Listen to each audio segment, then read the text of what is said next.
Welcome to the Space and Grace podcast. I am your host, Tanisha Harris, and I am your CHEO, Chief Honesty and Encouragement Officer. Here at Space and Grace, we focus on healing, laughing, thriving, and loving. And we do that by granting ourselves and others the space and grace to evolve in very practical ways. Y'all ready? Let's do this.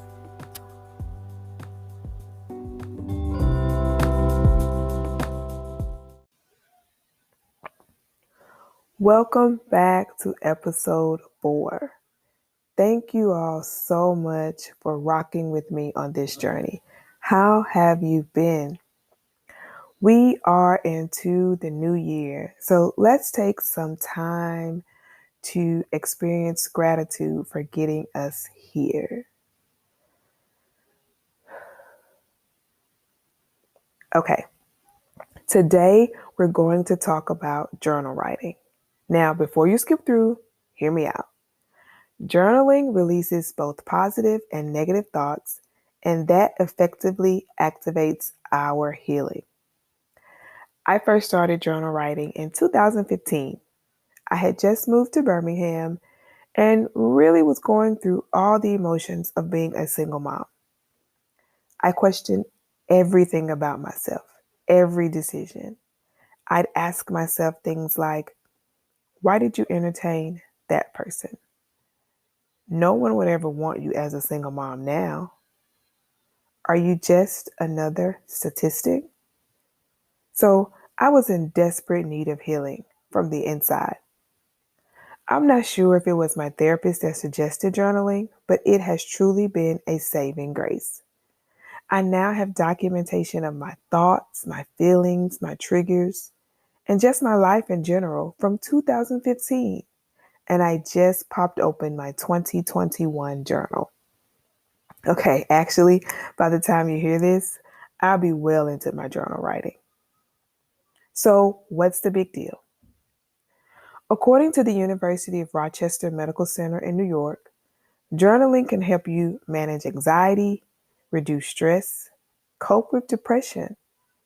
The medical center also says journaling helps improve your mood by prioritizing your problems and concerns, recognizing triggers and learning the ways to control those triggers, and providing an opportunity for positive self-talk and identifying negative thoughts. Okay, how do I journal? First, I find a journal I like. Ask yourself, do you like spiral bound? Would you like your journal to lay flat? What aesthetic are you looking for? Darker colors, pastels, flowers. You need a journal that inspires you to write.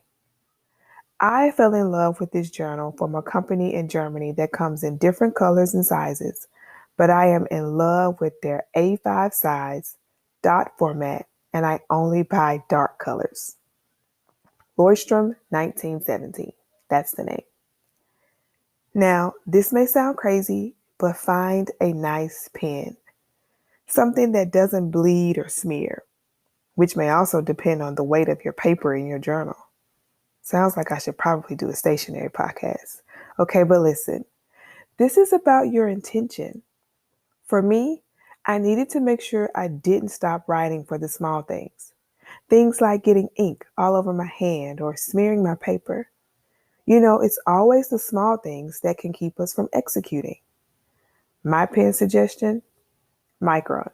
Micron pen, size 05. They also come in several colors and sizes. Then I had to identify the best time for me to write. When I first started journaling, I carried my journal with me everywhere. I just needed to jot down all the thoughts and all the emotions. But the more I wrote, the more I was able to fully express how I felt, the better I could navigate my feelings, the less I needed my journal all the time. So now I write at night. My daughter is asleep. It's quiet. I turn on some relaxing music on Spotify or YouTube, and I write. Sometimes I have tea, but most times I just write. Guess what? I don't write for perfection. I literally just write. I don't always capitalize nouns or even the beginning of a sentence. I make all the mistakes and I write. Early on, my brain would go faster than my hands and I hated it.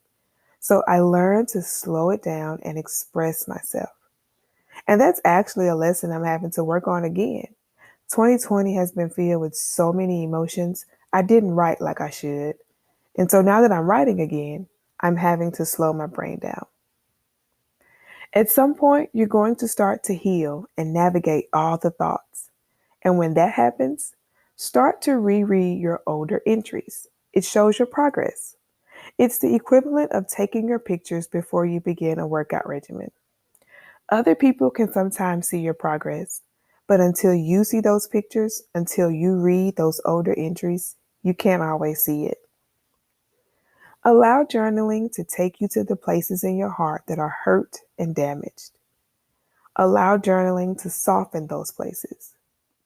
Journaling can be hard. It does require joyful discipline, the courage and effort to do something that you may not always feel but know will get you to the next level.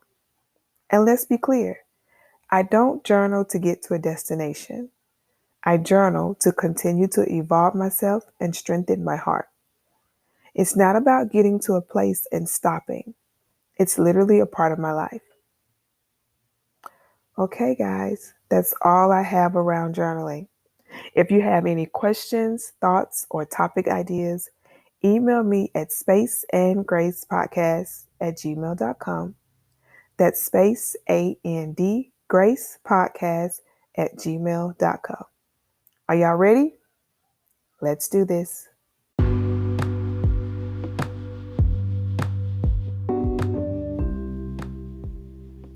So that's it, guys. That wraps up today's episode. Remember, Space and Grace focuses on healing, laughing, thriving, and loving.